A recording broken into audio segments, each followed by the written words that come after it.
नमस्कार दोस्तों। अगर आप बिहार एसएससी का तैयारी कर रहे हैं तो यह रुक्मणी का क्वेश्चन बैंक जो है आपके लिए बहुत ही कारगर साबित होगा। दोस्तों, एक बात हमेशा याद रखिएगा कि सफलता का एक ही फार्मूला होता है, वह होता है आपको pattern pattern plus practice pattern plus practice. Pattern का पता कहाँ से चलेगा? आपको क्वेश्चन बैंक से पता चलेगा। और जिस दिन आपको पैटर्न का पता चल गया, उस पर अगर आप बहुत सारा प्रैक्टिस कर लेते हैं तो आपकी सफलता सुनिश्चित हो जाती है। तो यह जो है क्वेश्चन बैंक पर आधारित मतलब वीडियो रहेगा। रुक्मणी पब्लिकेशन के का जो बुक निकला है क्वेश्चन बैंक, इससे पहले मतलब जितना भी टाइप का एग्जाम हुआ है बिहार एसएससी के लिए, चाहे वह इंटर लेवल हुआ हो या ग्रेजुएशन लेवल हुआ हो, सभी का इसमें संकलन किया गया है। बिहार कर्मचारी चयन आयोग इंटर स्तरीय संयुक्त प्रतियोगिता परीक्षा क्वेश्चन बैंक है, इसमें 2011 से 2022 तक दिया हुआ है। टोटल इसमें 12 सेट दिया हुआ है। 5 नंबर सेट तक हम डिस्कस कर दिए हैं। यह सेट नंबर आपका कौन सा होगा? छठा सेट है। यह आपका कौन सा सेट है? छठा सेट है। आइए बढ़ते हैं नेक्स्ट प्रश्न। माना कि एक दिन में सक्सेस की दूरियां 0 किलोमीटर नहीं होगी, लेकिन एक न एक दिन ये दूरियां 0 किलोमीटर भी होगी और सक्सेस भी मिलेगी। यह प्रश्न पत्र जो है आपको बिहार एसएससी इंटर स्तरीय परीक्षा का हल प्रश्न पत्र है, जो एग्जाम 2017 में कंडक्ट हुआ था। तो आइए अब क्वेश्चन की तरफ रुख करते हैं। क्वेश्चन आपको क्या बोल रहा है? बोल रहा है आपसे कि नेशनल हेराल्ड समाचार पत्र किसने प्रारंभ किया था? नेशनल हेराल्ड समाचार पत्र किसने प्रारंभ किया था? राइट आंसर हो जाएगा आपको जवाहरलाल नेहरू। जवाहरलाल नेहरू जो नेशनल हेराल्ड समाचार पत्र का प्रारंभ किया था। आपसे पूछेगा कि कॉमनवेल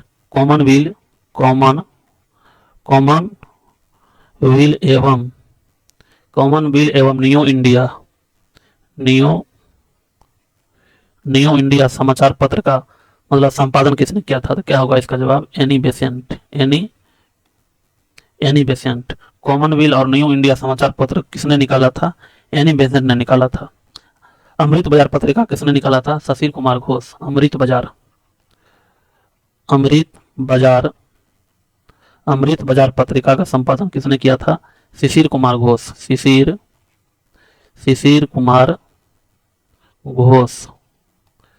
अमृत बाजार पत्रिका का प्रकाशन किसने किया था? शिशिर कुमार घोष। आइए बढ़ते हैं नेक्स्ट प्रश्न की तरफ। बोल रहा है मेगा स्थनिक चंद्रगुप्त मौर्य के कार्यकाल में क्या था? तो मेगा स्थनिक चंद्रगुप्त मौर्य काल में क्या था? राजदूत था। चंद्रगुप्त मौर्य जो है सेल्यूकस निकेटर के राज दरबार में जो है राजदूत बन के आया था। क्या बन के आया था? चंद्रगुप्त मौर्य मेगा स्थनिक जो है चंद्रगुप्त मौर्य के काल में जो है राजदूत बन के आया था सेल्यूकस निकेटर के दरबार में। पूछेगा आपसे कि इंडिका पुस्तक का रचना क्या? इंडिका जो है मेगा स्थनिज के द्वारा लिखा गया है, जिसमें मौर्य काल के प्रशासन पर सर्वाधिक जो है जोर दिया गया है, सर्वाधिक व्याख्या किया गया है उस पर। आइए बढ़ते हैं नेक्स्ट प्रश्न की तरफ। गुरु गोविंद सिंह की शिक्षा कहाँ हुई और उन्होंने पारसियन कहाँ सीखी? तो गुरु गोविंद सिंह का शिक्षा कहाँ पर हुई थी? पटना में हुई थी। गुरु गोविंद सिंह की शिक्षा कहाँ पर हुई? पटना में। और वहीं पर जो है पटना में है गुरु गोविंद सिंह ने कौन सी सीखे हैं? पारसियन सीखे हैं। गुरु गोविंद सिंह का जन्म कब हुआ था? 5 जनवरी 1966 को। गुरु गोविंद सिंह का जन्म कब हुआ था? गुरु गोविंद सिंह का जन्म हुआ था आपको 5 जनवरी 1966 को। सिख धर्म के अंतिम गुरु जो है गुरु गोविंद सिंह थे। सिख धर्म के सबसे अंतिम गुरु कौन थे? गुरु गोविंद सिंह थे। और पटना सिटी में जो है गुरुद्वारा का निर्माण जो हुआ है वो महाराजा रणजीत सिंह ने करवाया था। पटना सिटी में जो गुरुद्वारा है उनका निर्माण किसने करवाया था? महाराजा रणजीत सिंह ने करवाया था। आपसे पूछेगा कि सिख धर्म के संस्थापक कौन है? आपसे पूछेगा कि सिख धर्म के संस्थापक कौन है? गुरु नानक है। कौन है? गुरु नानक। सिख धर्म के संस्थापक कौन है? गुरु नानक है। आइए बढ़ते हैं नेक्स्ट प्रश्न की तरफ। बोल रहा है अमजद अली खान किस यंत्र बजाने के लिए जाने जाते हैं? तो अमजद अली खान जो है सरोद बनाने के लिए जाने जाते हैं। कौन से बनाने के लिए जाने जाते हैं? सरोद बनाने के लिए जाने जाते हैं। अबेकस का खोज किस दौरान हुआ था? तो अबेकस का खोज जो आपको ग्रीक सभ्यता काल के दौरान हुआ था। किसके कब हुआ था? ग्रीक सभ्यता काल के दौरान हुआ था। पूछेगा आपसे कि अबेकस का खोज किसने किया था? तो ली कोई चैन। अबेकस का खोज किसने किया था? यह खोज जो है किसने किया था? तो खोज किया था ली कोई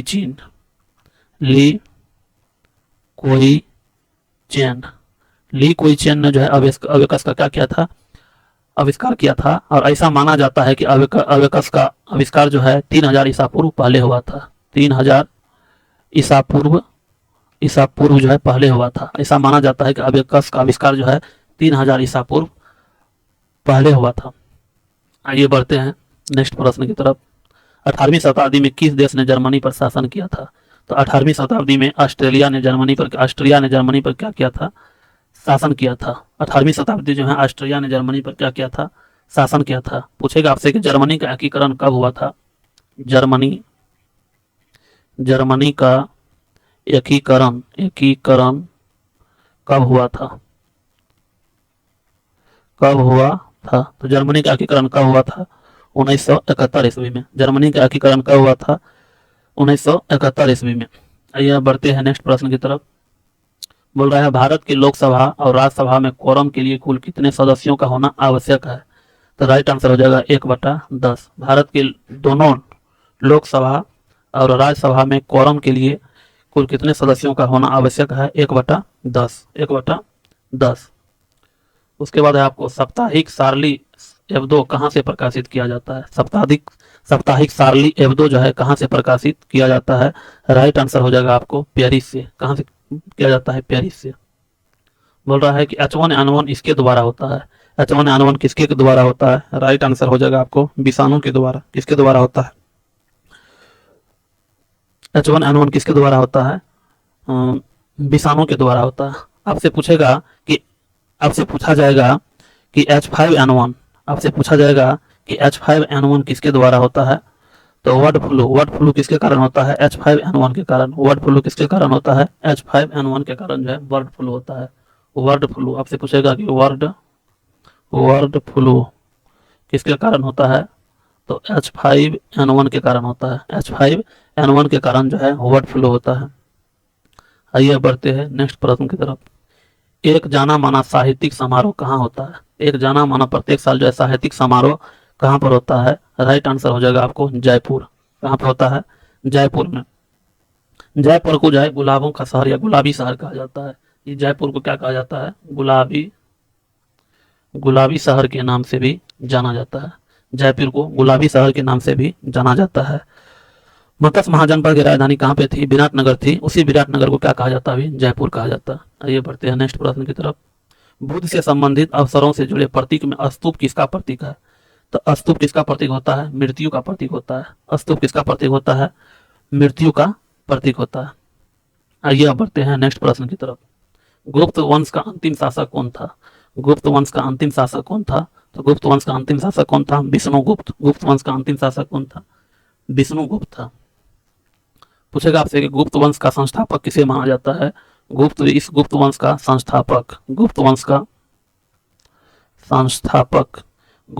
संस्थापक किसे माना जाता है? श्रीगुप्त को। किसे माना जाता है?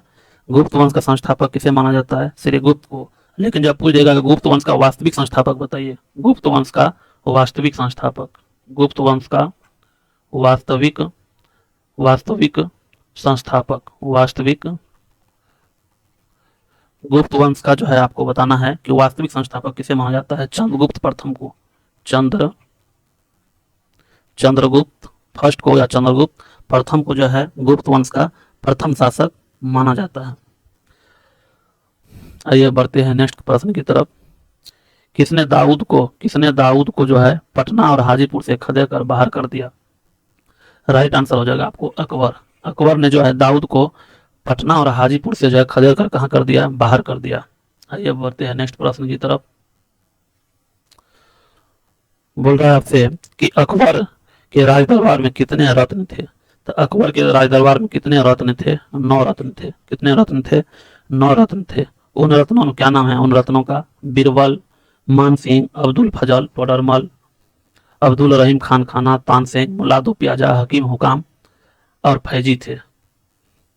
इन सब जो है ये मतलब अकबर के दरबार के टोटल 9 रत्न के नाम हो गए। आइए बढ़ते हैं इधर नेक्स्ट प्रश्न की तरफ। बोल रहा है गोवा से पूर्व पुर्तगालियों की भारत में कौन सी राजधानी थी? गोवा से पूर्व भारत में पुर्तगालियों की कौन सी राजधानी थी? कोचीन राजधानी थी। कौन सी राजधानी थी? कोचीन राजधानी थी। आपसे पूछेगा कि पुर्तगाल भारत आने वाला प्रथम यूरोपियन कंपनी था। भारत आने वाला प्रथम कंपनी कौन था? पुर्तगाल था, पुर्तगाली था। भारत आने वाला प्रथम कंपनी कौन था? पुर्तगाली था। कोचीन में जो है प्रथम कारखाना, कोचीन में जो है आपको प्रथम कारखाना कोचीन में प्रथम कारखाना जो है आपको 1502 ईस्वी में खोला गया। कब खोला गया था? 1502 ईस्वी में, 1502 ईस्वी में। और पुर्तगाल ने अपना प्रथम कारखाना कोचीन में खोला था। पुर्तगाल ने अपना प्रथम कारखाना कहाँ खोला था? कोचीन में खोला था। बोल रहे आपसे कि बैगनी प्रकाश के लिए लैम्डा का परास क्या होता है नैनोमीटर में? तो राइट आंसर हो जाएगा आपको 380 से 450 नैनोमीटर, 380 से लेकर के 450 नैनोमीटर होता है। आइए बढ़ते हैं नेक्स्ट प्रश्न की तरफ। एक रोगी के शरीर के अंदर देखने के लिए क्या उपयोगी है? तो एक रोगी के शरीर के अंदर देखने के लिए आपको जो है प्रकाशीय तंतु का आवश्यकता पड़ता है। किसका आवश्यकता पड़ता है? प्रकाशीय तंतु। और पूछेगा आपसे कि प्रकाशीय तंतु किस क्रिया पर काम करता है? तो पूर्ण आंतरिक परावर्तन पर। कैसे काम करता है? पूर्ण आंतरिक परावर्तन। प्रकाशीय तंतु जो है पूर्ण आंतरिक परावर्तन पर क्या करता है? आपको काम करता है। प्रकाश जो है सरल रेखा में गुजरती है। प्रकाश किस रेखा में गुजरती है? सरल रेखा में। आपसे पूछेगा कि निकट दृष्टि दोष के लिए कौन सा लेंस, अवतल लेंस, और दूर दृष्टि दोष के लिए उत्तल लेंस का उपयोग किया जाता है। उत्तरी गोलार्ध में सबसे लंबी रात्रि कब होती है? तो उत्तरी गोलार्ध में सबसे लंबी रात्रि कब होती है? 22 दिसंबर को। कब होती है? 22 दिसंबर को। उत्तरी गोलार्ध में सबसे लंबी रात्रि कौन होती है? 22 दिसंबर को। 22 दिसंबर को लंबी रात्रि इसलिए होता है क्योंकि इस दिन जो है सूर्य मकर रेखा पर क्या होता है? लंबवत होता है। 21 जून को सूर्य जो है कर्क रेखा पर लंबवत होता है, इसीलिए 21 जून को सबसे बड़ा दिन होता है। इसीलिए 21 जून को सबसे बड़ा दिन होता है। इसीलिए 21 जून को सबसे बड़ा दिन होता है। दो बिंदुओं के आवेश के मध्य बल F और उनके माध्य के बीच की दूरी का रिश्ता क्या है? रिश्ता मतलब संबंध। राइट आंसर हो जाएगा F इनवर्सली प्रोपोर्शनल 1/r² का होता है। F इनवर्सली प्रोपोर्शनल 1/r² का होता है। पूछेगा आपसे कि विद्युत मतलब दुनिया का सबसे या ब्रह्मांड का सबसे आकर्षण मजबूत बल कौन सा है? प्रकृति का पूछेगा आपसे कि प्रकृति का सबसे मजबूत बल कौन सा है? तो ये हो जाएगा आपको विद्युत स्थैतिक बल। प्रकृति का सबसे मजबूत बल कौन सा है? विद्युत स्थैतिक बल। चंपारण सत्याग्रह कब आरंभ हुआ? राइट आंसर हो जाएगा आपका 1917 में। चंपारण सत्याग्रह कब आरंभ हुआ? 1917 में। चंपारण सत्याग्रह पूछेगा किसके नेतृत्व में आरंभ हुआ? तो महात्मा गांधी के नेतृत्व में जो है चंपारण सत्याग्रह जो है आपको क्या हुआ? आरंभ हुआ। और महात्मा गांधी को चंपारण आने का न्योता किसने दिया था? राजकुमार शुक्ल। किसने दिया था? राजकुमार शुक्ल दिए थे, जो एक किसान के नेता थे। पूछेगा आपसे कि गांधी जी ने प्रथम सत्याग्रह कहाँ चलाया था? तो गांधी जी ने प्रथम सत्याग्रह दक्षिण अफ्रीका में चलाया था। कहाँ चलाया था? दक्षिण अफ्रीका में। गांधी जी ने प्रथम सत्याग्रह कहाँ चलाया था? दक्षिण अफ्रीका में चलाया था। उत्तर प्रदेश का राजकीय फूल क्या है? तो उत्तर प्रदेश का राजकीय फूल क्या है? फलास है। उत्तर प्रदेश का राजकीय फूल क्या है? फलास है। आपसे पूछेगा कि उत्तर प्रदेश का राजकीय वृक्ष कौन सा है? उत्तर प्रदेश का राजकीय फूल कौन सा है? तो कमल है। उत्तर प्रदेश का राजकीय फूल कौन सा है? कमल है। आइए बढ़ते हैं नेक्स्ट प्रश्न की तरफ। जो 5 का संबंध है वही तो मैथमेटिक्स हो गया। भारत में ऊनी कपड़ों का मिल कहाँ खोली गई? भारत में ऊनी कपड़ों का मिल कहाँ खोली गई? राइट आंसर हो जाएगा आपको कानपुर में। कहाँ पे खोली गई? भारत में ऊनी कपड़ों का मिल कहाँ पे खोली गई? कानपुर में खोली गई। आपसे पूछेगा कि मेरिनो भेड़ किसके लिए प्रसिद्ध है? मेरिनो भेड़ ऊन के लिए प्रसिद्ध है। मेरिनो भेड़ जो है ऊन के लिए प्रसिद्ध है। किसके लिए प्रसिद्ध है? ऊन के लिए प्रसिद्ध है। आपसे पूछेगा कि अंगोरा ऊन जो है, अंगोरा ऊन कौन चीज से प्राप्त होता है? तो क्या जवाब देंगे? खरगोश से प्राप्त होता है। कौन चीज से प्राप्त होता है? खरगोश से। अंगोरा ऊन कौन चीज से प्राप्त होता है? खरगोश से प्राप्त होता है। प्राकृतिक रेशम की कितनी मुख्य किस्में हैं? तो प्राकृतिक रेशम की टोटल जो है आपको 4 किस्में हैं। प्राकृतिक रेशम की कुल कितनी किस्म है? 4 किस्में हैं। और वह चारों किस्म जो है, चारों किस्म जो है भारत में पाया जाता है। यह चारों किस्म जो है मतलब कहाँ पे पाया जाता है? भारत में पाया जाता है। पूछेगा कि रेशम का जन्मभूमि कहाँ पर है? रेशम का जन्म जन्मभूमि कहाँ पर है? तो क्या जवाब देंगे? चीन में है। रेशम का जन्मभूमि कहाँ पर है? चीन में है। जलियांवाला बाग कहाँ पर है? तो जलियांवाला बाग कहाँ पर है? अमृतसर में है। जलियांवाला बाग कहाँ पर है? अमृतसर में है। जलियांवाला बाग हत्याकांड कब हुआ था? पूछेगा जलियांवाला बाग हत्याकांड कब हुआ था? 13 अप्रैल 1919 को, जिसमें लगभग 1000 लोग मारे गए थे, लेकिन सरकारी आंकड़ों के अनुसार 379 लोग ही मारे गए थे। सरकारी आंकड़ों के अनुसार कितना लोग मारे गए थे? 379 लोग मारे गए थे। और इसमें जो है जनरल ओडायर जो है, माइकल ओडायर को आदेश दिया था गोली चलाने के लिए। और उस पर पूछेगा कि यह जलियांवाला बाग हत्याकांड जो हो गया था, तो उस पर कौन आयोग का गठन हुआ था? तो हंटर। इसको जांच करने के लिए हंटर आयोग का जो है, हंटर आयोग का गठन हुआ था। इस जलियांवाला बाग के हत्याकांड को जांच करने के लिए हंटर आयोग का गठन हुआ था। ये बढ़ते हैं नेक्स्ट प्रश्न की तरफ। तमिलनाडु में पाए जाने वाली मुख्य जनजाति कौन सा है? तमिलनाडु में पाए जाने वाला मुख्य जनजाति कौन सा है? इरुला है। तमिलनाडु में पाए जाने वाली मुख्य जनजाति कौन सा है? इरुला है। पूछेगा आपसे कि नीलगिरी पर्वत पर कौन सा जनजाति रहता है? नीलगिरी पर्वत पर कौन सा जनजाति रहता है? तो क्या जवाब देंगे? टोडा जनजाति रहता है। कौन सा जनजाति रहता है?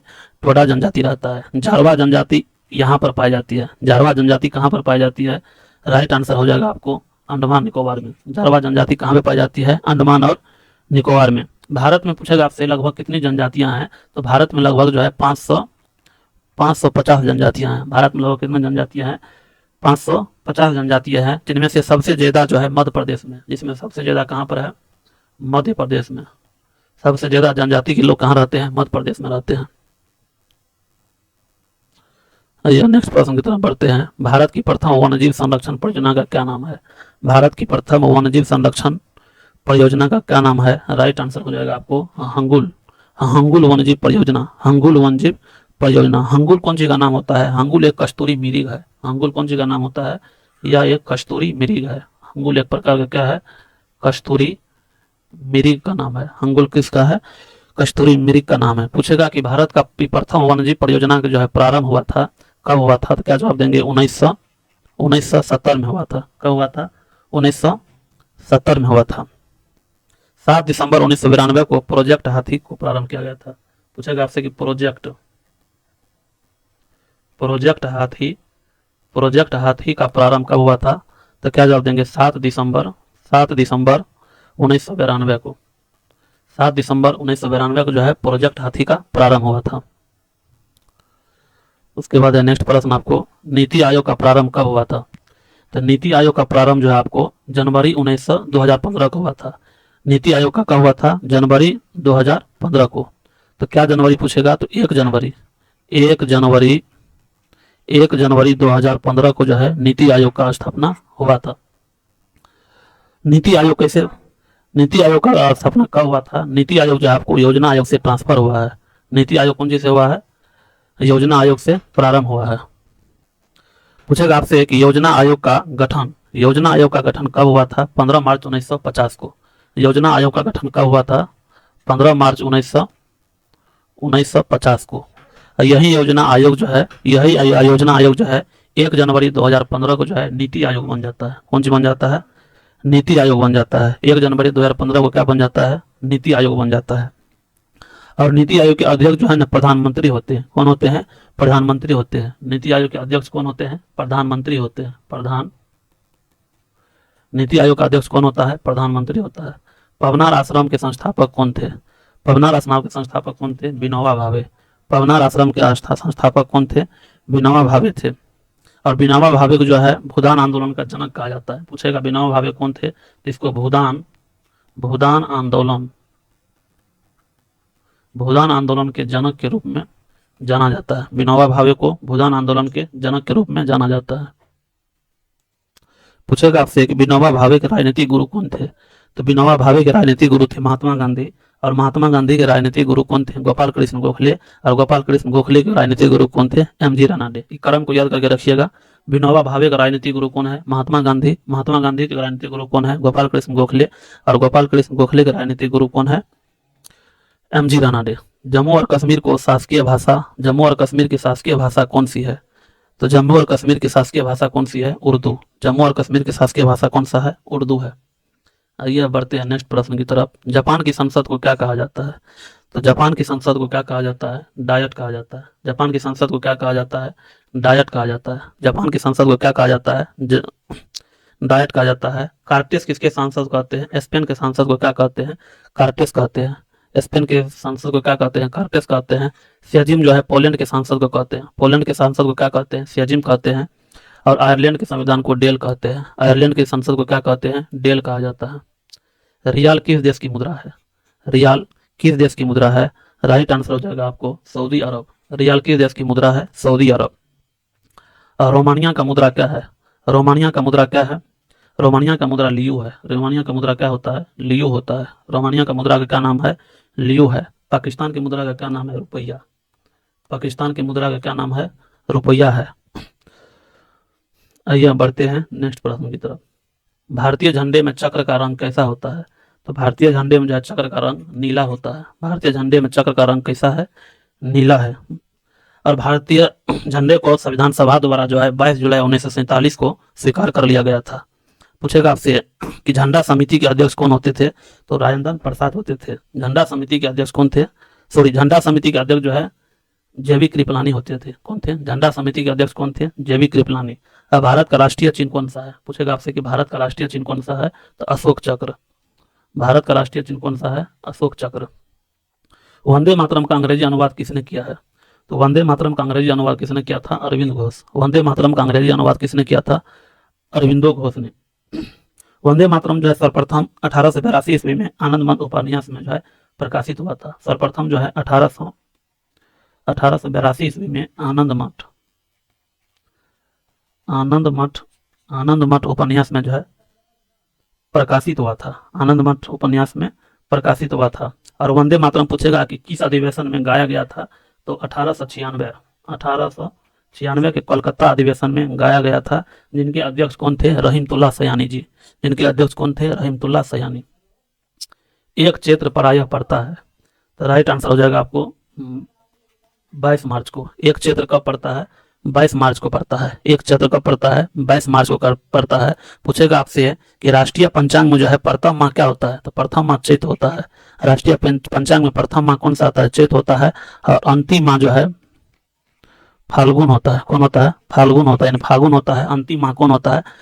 फागुन होता है। पूछेगा राष्ट्रीय पंचांग जो है इसकी शुरुआत कब से हुआ है? तो 1957 से। राष्ट्रीय पंचांग का शुरुआत कब से हुआ है? 1957 से। सतमेव जयते कहाँ से लिया गया है? तो सतमेव जयते जो आपको मुंडको उपनिषद से लिया गया है। कहाँ से लिया गया है? सतमेव जयते मुंडको उपनिषद से लिया गया है। और ये सतमेव जयते जो है भारत का राष्ट्रीय वाक्य है। सतमेव जयते क्या है? भारत का राष्ट्रीय वाक्य है। पूछेगा आपसे कि अभी उपनिषद कितना है? टोटल उपनिषद अभी कितना है? 108 गो उपनिषद है। कितना उपनिषद है? 108 उपनिषद है। मार्च 2016 में गतिमान एक्सप्रेस की अजमाइशी यात्रा दिल्ली और इस शहर के मध्य की गई। राइट आंसर हो जाएगा आपको आगरा के मध्य किया गया था। किसके मध्य किया गया था? आगरा के मध्य किया गया था। नेक्स्ट प्रश्न है आपको, किसका नाम द बॉल है? किसका नाम द बॉल है? राइट आंसर हो जाएगा आपको राहुल द्रविड़। राहुल द्रविड़ का उपनाम क्या है? द बॉल है। रेड क्रॉस का मुख्यालय कहाँ पर है? रेड क्रॉस का मुख्यालय कहाँ पर है? स्विट्जरलैंड में। रेड क्रॉस का मुख्यालय कहाँ पर है? स्विट्जरलैंड में। पूछेगा कि रेड क्रॉस का स्थापना किसने किया था? Henry Dunant. Henry Dunant. और इन्होंने स्थापना यह कब किया था? 1863 में। कब किया था? 1863 में। रेड क्रॉस का स्थापना कब किया था? किसने किया था? हेनरी ड्यूनेंट ने 1863 में किया था। पूछेगा आपसे कि विश्व रेड क्रॉस दिवस कब मनाया जाता है? विश्व रेड क्रॉस दिवस, विश्व रेड क्रॉस दिवस, विश्व रेड क्रॉस दिवस कब मनाया जाता है? 8 मई को मनाया जाता है। कब मनाया जाता है? 8 मई को। विश्व रेड क्रॉस दिवस कब मनाया जाता है? 8 मई को।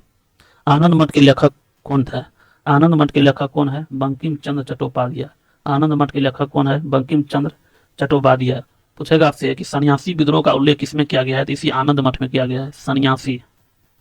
सन्यासी विद्रोह का उल्लेख जो है इसी आनंद मठ में किया गया है। आइए बढ़ते हैं नेक्स्ट प्रश्न में। और वंदे मातरम गीत भी जो है इसी में गाया गया है, इसी में प्रकाशित हुआ है। द ओडेसिटी ऑफ होप किसने लिखा है? द ओडेसिटी ऑफ होप किसने लिखा है? राइट आंसर हो जाएगा right, Obama. The Audacity of hope किसने लिखा है? ओबामा ने। उसके बाद इधर नेक्स्ट प्रश्न है आपको, समय का वर्णन करते हुए संक्षेप में एडी का अर्थ क्या होता है? तो एडी का अर्थ क्या होता है? एनो डोमिनी। एडी का अर्थ क्या होता है? एनो डोमिनी। ईसा मसीह के जन्म के बाद के समय को एडी कहते हैं और ईसा मसीह के जन्म के पहले के समय को बीसी कहते हैं। ईसा मसीह के जन्म के पहले के समय को क्या कहते हैं? बीसी कहते हैं। बीसी का जन्म होता है बिफोर क्राइस्ट। आइए, शहीद दिवस कब मनाया जाता है? शहीद दिवस कब मनाया जाता है? 30 जनवरी को। 30 जनवरी को जो है गांधी जी को 30 नाथूराम गोडसे ने गोली मार दिया था 30 जनवरी 1948 को। इसी दिन इसे जो है शहीद दिवस के नाम से जाना जाता है। इस दिन को जो है शहीद दिवस के नाम से जाना जाता है। पूछेगा आपसे कि विश्व शरणार्थी दिवस कब मनाया जाता है? तो 20 जून को। विश्व शरणार्थी दिवस कब मनाया जाता है? 20 जून को। आइए बढ़ते हैं नेक्स्ट प्रश्न की तरफ। अपने मोबाइल फोन के ना पहुंच पाने का डर क्या कहलाता है? तो राइट आंसर हो जाएगा आपको नोमोफोबिया। नोमोफोबिया। अपने मोबाइल फोन के ना पहुंच पाने का डर क्या कहलाता है? नोमोफोबिया कहलाता है। क्या कहलाता है? नोमोफोबिया कहलाता है। और मोनोफोबिया किसे कहते हैं? व्यक्ति में जब अकेले रहता है तो अकेले में जब व्यक्ति को डर होता है तो उसे बोला जाता है मोनोफोबिया। क्या बोला जाता है? मोनोफोबिया। जब व्यक्ति को कुत्ता से मतलब डर लगता है तो उसको बोला जाता है सीनोफोबिया। जब आदमी को कुत्ता से डर लगता है, कुत्ता से डर लगेगा तो हो जाएगा सीनोफोबिया। जब अकेले से डर लगेगा, अकेले से डर लगेगा तो मोनोफोबिया हो जाएगा। क्या हो जाएगा आपको? मोनोफोबिया हो जाएगा। बढ़ते हैं नेक्स्ट प्रश्न की तरफ। सत्यजीत रे द्वारा निर्देशित सर्वोत्तम चलचित्र कौन सा था? तो राइट आंसर हो जाएगा आपको पाथरे पंचाली। पाथरे पंचाली। भारत का सबसे बड़ा संग्रहालय कहाँ पर है? भारत का सबसे बड़ा संग्रहालय कहाँ पर है? कोलकाता में। भारत का सबसे बड़ा संग्रहालय कहाँ पर है? कोलकाता में है। पंचतंत्र। पंचतंत्र किसने लिखा है? पंचतंत्र किसने लिखा है? पंचतंत्र जो है आपको विष्णु शर्मा ने लिखा है। पंचतंत्र किसने लिखा है? विष्णु शर्मा ने लिखा है। उसके बाद नेक्स्ट प्रश्न आपको, कौन उसके आयुर्वेद ज्ञान के लिए प्रसिद्ध था? कौन उसके आयुर्वेद जो है ज्ञान के लिए प्रसिद्ध था? राइट आंसर हो जाएगा आपको धन्वंतरी। धन्वंतरी जो है ज्ञान के लिए प्रसिद्ध था। धन्वंतरी जो है ज्ञान के लिए क्या था? प्रसिद्ध था। धन्वंतरी जो है गुप्त काल के शासक थे। गुप्त काल के क्या थे? महान चिकित्सक थे। गुप्त काल के क्या थे जी? गुप्त काल के चिकित्सक थे धन्वंतरी। धन्वंतरी जो है गुप्त काल के चिकित्सक थे। आईपीएल क्रिकेट का आरंभ कब हुआ था? आईपीएल क्रिकेट का आरंभ जो है 2008 में हुआ है। आईपीएल क्रिकेट का आरंभ कब हुआ है? 2008 में हुआ है। आईपीएल में जो सबसे ज्यादा रन बनाता है उसे ऑरेंज कप दिया जाता है और जो सबसे ज्यादा विकेट लेता है उसको पर्पल कैप दिया जाता है। लाइपेज द्वारा वसा के जलीय अपघटन पर मिलता है। लाइपेज द्वारा वसा के जलीय अपघटन पर मिलता है।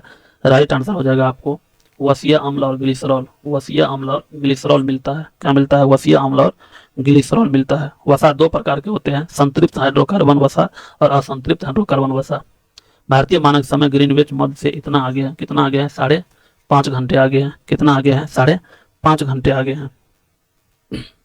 आइए बढ़ते हैं नेक्स्ट प्रश्न की तरफ। दुनिया का सबसे बड़ा दलदल कहाँ पर है? दुनिया का सबसे बड़ा दलदल कहाँ पर है? एशिया में है। दुनिया का सबसे बड़ा दलदल कहाँ पर है? एशिया में है। अब पूछेगा विश्व का सबसे विशाल दलदल कहाँ पर है? साइबेरिया में। कहाँ पर है? साइबेरिया में है। आइए बढ़ते हैं नेक्स्ट प्रश्न की तरफ।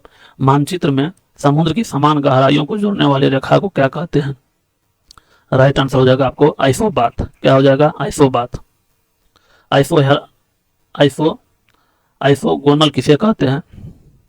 आइसोगोनल किसे कहते हैं? चुंबकीय झुकाव को समान दर्शाने वाली रेखा को आइसोगोनल कहते हैं। क्या कहते हैं?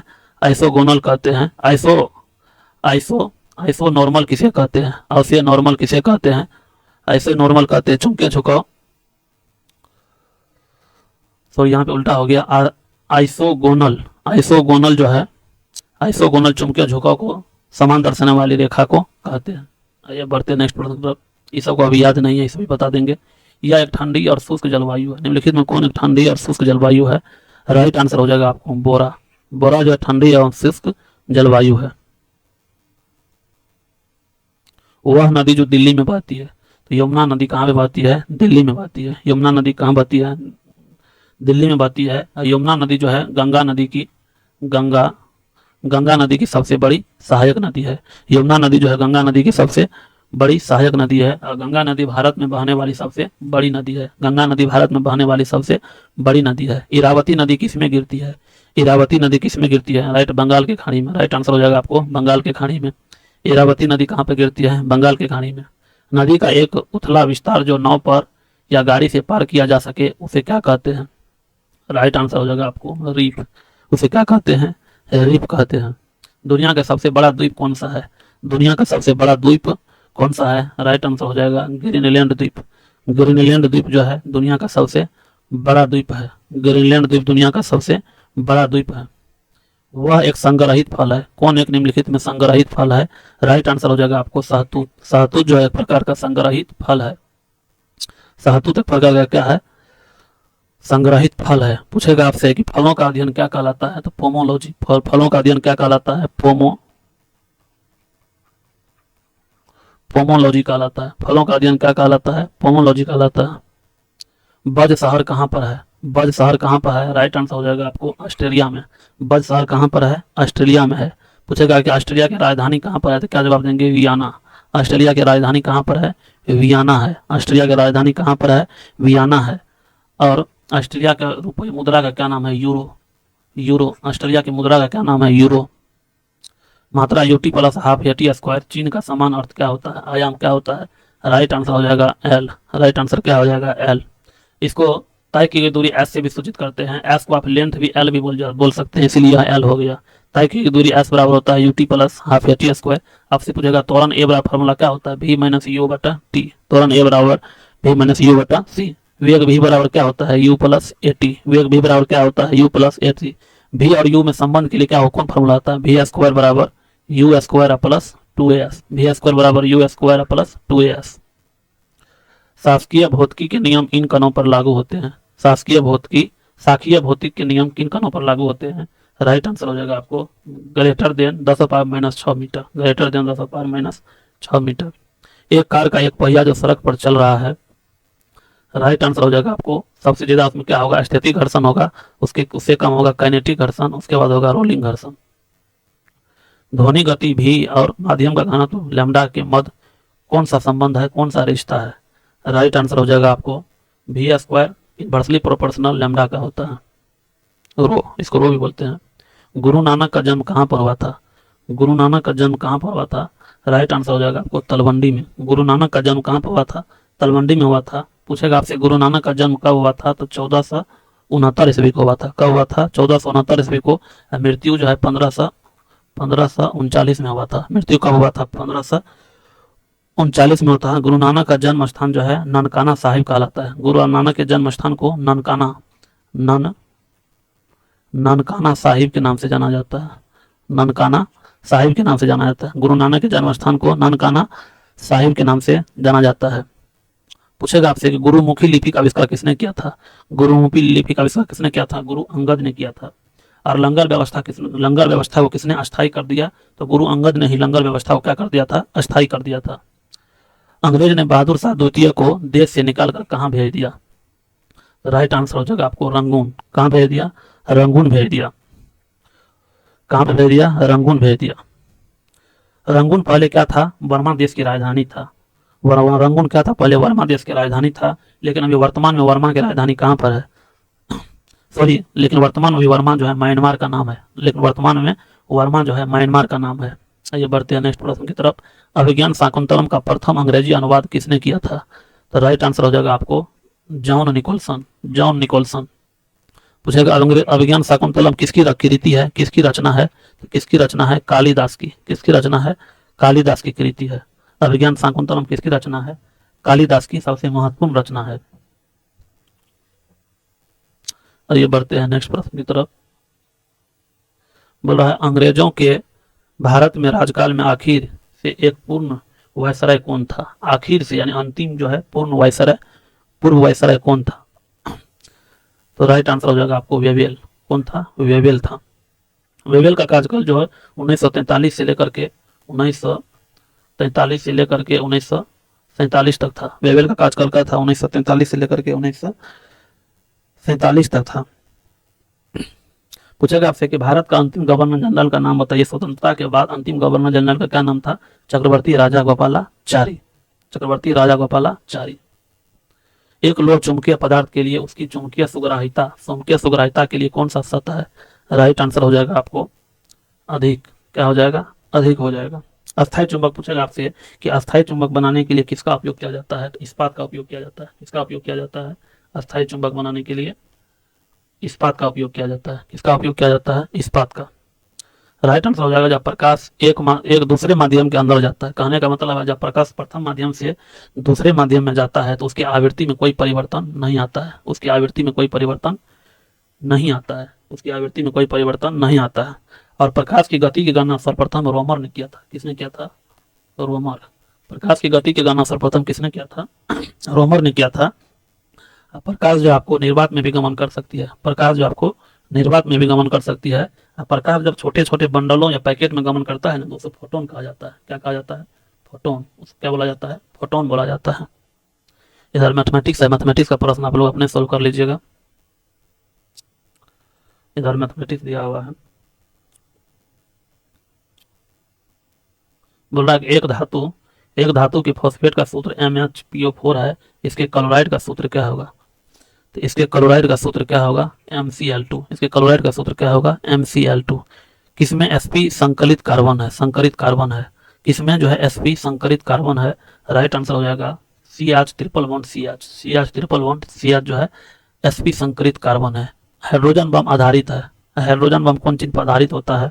राइट आंसर हो जाएगा नाभिकीय संलयन पर। हाइड्रोजन बम कौन चीज पर आधारित होता है? नाभिकीय संलयन पर। लेकिन जब परमाणु बम जब पूरी देगा तो वह जो है आपको नाभिकीय विखंडन पर आधारित होता है। परमाणु बम जब पूरी देगा तो नाभिकीय विखंडन पर आधारित है। और पूछेगा मान लीजिए कि हाइड्रोजन बम का आविष्कार किसने किया था? एडवर्ड टेलर ने किया था 1952 में। हाइड्रोजन बम का आविष्कार किसने किया था? एडवर्ड टेलर ने किया था 1952 में किया था। इसका ऑक्सीकरण सदैव -1 होता है। किसका ऑक्सीकरण सदैव -1 होता है? राइट आंसर हो जाएगा फ्लोरीन। फ्लोरीन का जो है फ्लोरीन का ऑक्सीकरण सदैव क्या होता है? नेगेटिव यानी -1 होता है। आइए बढ़ते हैं नेक्स्ट प्रश्न की तरफ। CO2 के 1 मोल में होता है। CO2 के 1 मोल में क्या होता है? 6 × 10⁻23 परमाणु। CO2 के 1 मोल में क्या होता है? 6 × 10⁻23 परमाणु। N2 और O2 NO के लिए N2 और O2 NO के लिए राइट आंसर हो जाएगा आपको राइट आंसर हो जाएगा Kc बराबर Kf। Kc बराबर क्या हो जाएगा? Kf हो जाएगा। जैसा केमिस्ट्री जब बढ़िया से पढ़िएगा तो ये सब प्रश्न समझ में आएगा, नहीं तो बाउंस मारेगा। सिद्धांत delta P into delta X greater than equal to H/4 क्या कहलाता है? इसे किस नाम से जाना जाता है? तो राइट आंसर हो जाएगा हाइजेनबर्ग का अनिश्चितता का सिद्धांत है। हाइजेनबर्ग का क्या है? यह अनिश्चितता का सिद्धांत है। C6H14 में कितने उच्च श्रृंखला समावयवी संभव है? राइट आंसर हो जाएगा आपको 5। कितने हैं? 5 है। जैसे 5 में कौन कौन आ जाएगा? मिथेन, एथेन, प्रोपेन आ जाएगा। देखिए ग्रुप में आ जाएगा उसका butane, pentane, hexane, heptane, octane, nonane, ये सब जो है आपको ग्रुप में आते हैं। यदि 2 जनकों का रुधिर वर्ग जो है AB है तो उनके बच्चे का रुधिर वर्ग कौन सा होगा? रुधिर वर्ग संभावित रुधिर वर्ग कौन होगा? तो AB है तो या तो उसमें A होगा, या तो B होगा, या तो AB होगा। राइट आंसर हो जाएगा B नंबर। भूख लगने पर कोई व्यक्ति सर्वप्रथम उपयोग करता है अपनी क्या उपयोग करता है? भूख जब लगता है आदमी को तो क्या उपयोग करता है? राइट आंसर हो जाएगा आपको ग्लाइकोजन। राइट आंसर हो जाएगा आपको ग्लाइकोजन उपयोग करता है। क्या उपयोग करता है? ग्लाइकोजन उपयोग करता है। बोल रहा है यह एक प्रोटीन नहीं है। निम्नलिखित में कौन एक प्रोटीन नहीं है? लिम्फोसाइट जो है एक प्रोटीन नहीं है। लिम्फोसाइट एक प्रोटीन नहीं है। यह आयन रुधिर प्लाज्मा में उपस्थित नहीं रहता है। निम्नलिखित में कौन सा आयन जो है प्लाज्मा में उपस्थित नहीं रहता है? राइट आंसर हो जाएगा आपको कॉपर। कॉपर जो है प्लाज्मा में उपस्थित नहीं रहता है। नेक्स्ट प्रश्न आपको, इसकी पोषण विधि होलोफाइट है। किसकी पोषण विधि जो है फाइटिक है। राइट आंसर हो जाएगा आपको यूग्लिना। यूग्लिना जो है यूग्लिना के पोषण विधि होलोफाइटिक है। उसके बाद है यह स्टेरॉइड स्रावित करता है। निम्नलिखित में कौन जो है स्टेरॉइड स्रावित करता है? राइट आंसर हो जाएगा आपको अग्नाशय। अग्नाशय जो है स्टेरॉइड क्या करता है? स्रावित करता है। उसके बाद नेक्स्ट प्रश्न है यह श्वसन श्रृंखला का उपयोग कर पादप कोशिकाओं को ऊर्जा में उत्पादन करता है। तो पादप कोशिकाओं को ऊर्जा में कौन रूपांतरित करता है? माइटोकॉन्ड्रिया। कौन करता है? आपको माइटोकॉन्ड्रिया करता है। विषाणु में क्या होता है? विषाणु में या तो RNA होते हैं या DNA होते हैं। विषाणु में या तो RNA होते हैं या DNA होते हैं। आइए बढ़ते हैं नेक्स्ट प्रश्न की तरफ। बोल रहा है एक पायस में परिक्षिप्त कणों का आकार इस परास में होता है। किस परास में होता है? राइट आंसर हो जाएगा आपको 1000 एंगस्ट्रॉम से लेकर के 10,000 एंगस्ट्रॉम के बीच होता है। 10,000 एंगस्ट्रॉम के बीच होता है। उसके बाद मैथमेटिक्स का प्रश्न आप लोग बना लीजिएगा। दोस्तों एक बात हमेशा याद रखिएगा कि जब फॉर्म निकला है तो एग्जाम भी होगा और रिजल्ट भी आएगा। आप अपना देख लीजिए कि हमको कितना तैयारी करना पड़ेगा कि मेरा रिजल्ट नहीं रुकना चाहिए, क्योंकि इस मौका को दोस्तों लास्ट मौका और फर्स्ट मौका मान के चलना है, मतलब लास्ट मौका मान के चलना है। रिजल्ट ले ही लेना है, ले ही लाना है बिहार एसएससी में। ठीक है, मिलते हैं नेक्स्ट वीडियो में, तब तक के लिए जय हिंद।